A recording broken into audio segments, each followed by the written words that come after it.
jovens, vocês já pararam para pensar em como surgiu o campeonato que dá tanta raiva e alegrias para o povo brasileiro? Hoje, o Campeonato Brasileiro é o principal torneio do país, movimenta milhares de torcedores e define os melhores times do Brasil. Mas nem sempre foi assim. Antes, o futebol brasileiro era dominado pelos estaduais e demorou bastante até surgir a competição nacional. Quer saber como tudo começou? Então fica até o final do vídeo.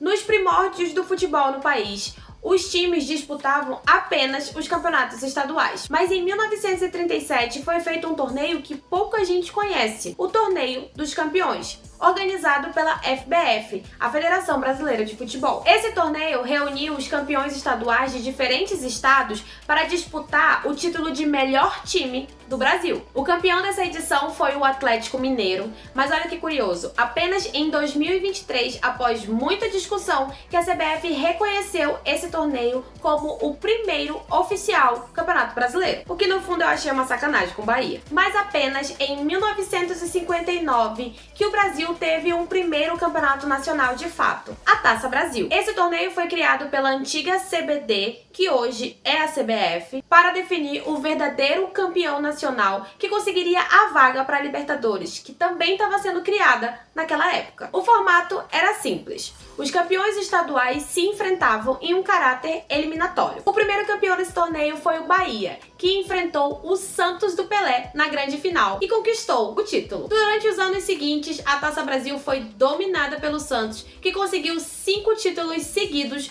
com um time lendário. Paralelamente a essa competição, surgiu outro torneio que ajudaria a definir o Brasileirão que conhecemos hoje, o torneio Roberto Gomes Pedrosa, o Robertão. Ele começou em 1967 como uma extensão do torneio Rio-São Paulo, que passou a incluir clubes de outros estados, do Rio Grande do Sul, Minas e Paraná. Diferente da Taça Brasil, esse era disputado em pontos corridos com os melhores times do país. Um adendo, em 1967, o Palmeiras venceu as duas taças, a Taça Brasil e o Robertão. Fica com essa informação. E continuou sendo o principal campeonato nacional até 1970. Os campeões desse período foram Santos, o próprio Palmeiras, Botafogo e Fluminense. Foi apenas em 1971 que o Campeonato Brasileiro foi oficializado como conhecemos hoje. A primeira edição conteve 20 clubes e foi vencida pelo Atlético Mineiro, que venceu em cima do Botafogo na final, ainda em disputas eliminatórias. Por muito tempo, a CBF só considerava como oficiais os títulos a partir de 1971. Mas em 2010, depois de muita pressão dos clubes,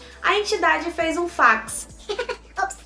A entidade unificou os títulos da Taça Brasil e do Robertão, e foi assim que Santos e Palmeiras ganharam os títulos por e-mail. Afinal de contas, onde já se viu, né? Um time ser campeão brasileiro 2 vezes no mesmo ano, né, Palmeiras? Ou seja, o Campeonato Brasileiro tem uma história muito longa e cheia de alterações. Como a principal competição nacional só continha basicamente clubes do Sul, Sudeste e Centro-Oeste, em 1989 a CBF ela se viu obrigada a criar uma outra competição que incluísse os times do Norte e Nordeste. E foi assim que ela criou a Copa do Brasil. Como ela já tinha criado a Copa do Brasil e ela precisava diferenciar os torneios, foi assim que pela primeira vez a CBF tornou o nome oficial do campeonato: Campeonato Brasileiro. A competição era definida em caráter eliminatório, com fase de grupo e mata-mata, até a adoção do sistema de pontos corridos. O primeiro torneio de pontos corridos aconteceu em 2003, com 2 turnos, e o time que somasse mais pontos era campeão. O que é assim até hoje, que permaneceu nesse formato até 2025. E foi assim que foi criado o campeonato, jovens. Gostaram do vídeo? Não deixa de curtir, compartilha o vídeo porque me ajuda muito. Se inscreve aqui no canal para mais conteúdos de futebol e eu espero você no próximo vídeo. Tchau!